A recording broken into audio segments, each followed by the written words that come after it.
Welcome to the Celebration Cinema Flag Football Showdown Weekly Highlight Show, CCFFL, bringing you highlights and scores from around the tournament this year. Okay, jumping off with our game of the week, Celebration Woodland versus Celebration South. It's a great game. This was a great game. Oh, it was. There was a lot of difficulties later on in the second half with injury and things like that, but it was a very exciting game to watch. Well, let's get to the highlights. South opens up with the first drive of the game, driving down the field. Long pass to the outside. What a great catch down the sideline here by number 16 for Celebration South. He almost scored on that one, but he did trip up a little bit at the end. South lines up again, looking for an early score in the game. Number 15 quarterback looking for an open receiver. Scrambling, makes a pass. Caught and down right before the end zone. Still later in the drive, Celebration South still looking for that first score of the game. Little trip up, some miscommunication there, but the quarterback regains the ball, throws the ball to the back of the end zone, but batted away and intercepted by Celebration Woodland. This was definitely a half of turnovers. Turnovers reeked both teams on either side. That's very true. Woodland opens up the game with a pass left to Gresham Olsen, who has a nice run. Still later in the drive, Matthew Riemann looking for an open receiver. Throws a deep ball downfield, which would actually be intercepted by Celebration South. Again, like we talked about, a lot of turnovers in this game. Yep, that was a contested catch, but he definitely picked that one off. So South, looking for the first score of the game, launches deep and actually turns the ball right back over to Celebration Woodland. Yep, and they're glad that they got him down there because he had a lot of green in front of him. Woodland looking for to put the first points in the game really up on the board. Another pass wide out to Gresham Olsen. Matthew Riemann back with the ball later in the drive for Woodland. Throws a pass outward, which is going to be stopped shy of the goal line. Woodland still looking for the first points of the game. And then we have Gresham Olsen running wide to put the first points up to give Woodland the lead of 6-0 right now. And I want to note the blocking on that play because Curtis did a great job on the seal block out there, and that really opened up the outside there to get to the corner. Oh, absolutely. Later in the drive, Celebration Woodland up 12-0 South, looking to still put the first points of the game for them up on the board with a nice pass down the middle, just shy of the goal line. Later in the drive, number 15 looking for an open receiver, drops back, plenty of time to throw, makes a pass that's deflected away by Woodland's defense. Still determined to put this score on the board, they try another run play. It looked like Woodland was going to have a goal line stop here. And there was a lot of slipping on the field that game. The turf was not the best for running the ball. Pass just short of the end zone. It's going to be 4th down here. South looking for a last chance effort to try to put some points on the board in this drive. Gives it off to number 6, who barrels his way into the end zone to give them the first points of the game.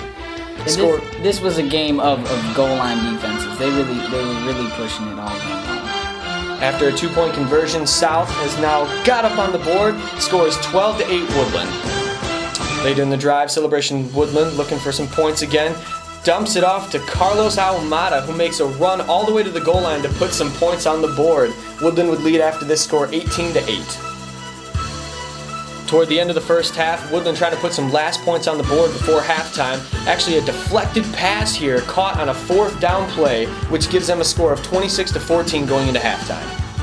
Start the second half, Woodland looking to put some more points on the board to extend their lead here. We got Matthew Riemann making a deep pass to Andrew Darling for the score. What a play. Andrew Darling is deceivingly fast. I didn't know that until we got out on the field and saw him in action. He is a fast player. You definitely got to watch his speed. Alright, and then a scary moment here at the beginning of the second half where Andrew Darling actually goes down with an injury. He would leave the game with what appeared to be a sprained ankle and would not return. Celebration Woodland would have to finish the game with 6 players. And that's just terrible. You never want to see a player go down, especially with a function like this. But props to Woodland for pulling together and playing a 6-on-7 game.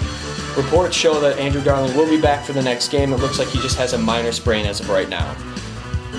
Celebration South looking to try to close the gap here, makes a nice pass to the back of the end zone to number 4. Score right now is 46-20 Celebration Woodland.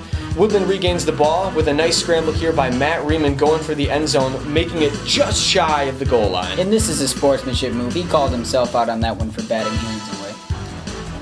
Woodland still in the drive, makes a pass to the back of the end zone to Gresham Olsen with a nice grab. Score right now is 52-26. Later in the drive, Celebration South, number 15 commanding his troops, looking for an open pass and finds Mr. Craig Tyson in the end zone. Score right now 52-32, Celebration Woodland. Later in the game, Celebration Woodland looking to pad their lead here with a nice pass from Riemann to Prusco into the back of the end zone. And talk about putting the team on your back. Prusco ended the game with 3 or 4 touchdowns total. A 2-point conversion by Woodland would extend their lead, giving them 64 points, 64 to 32. Celebration South looking for a last-minute score to end the game, picked off by Celebration Woodland to end the game. We finished with a final score of Woodland 64, Celebration South 42.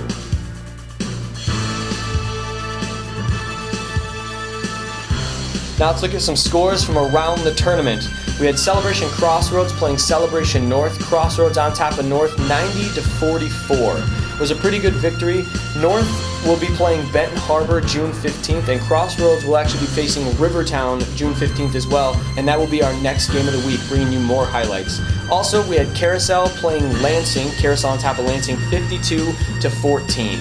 Benton Harbor and Rivertown both had byes this week, but we will look for them next week with the scores and highlights.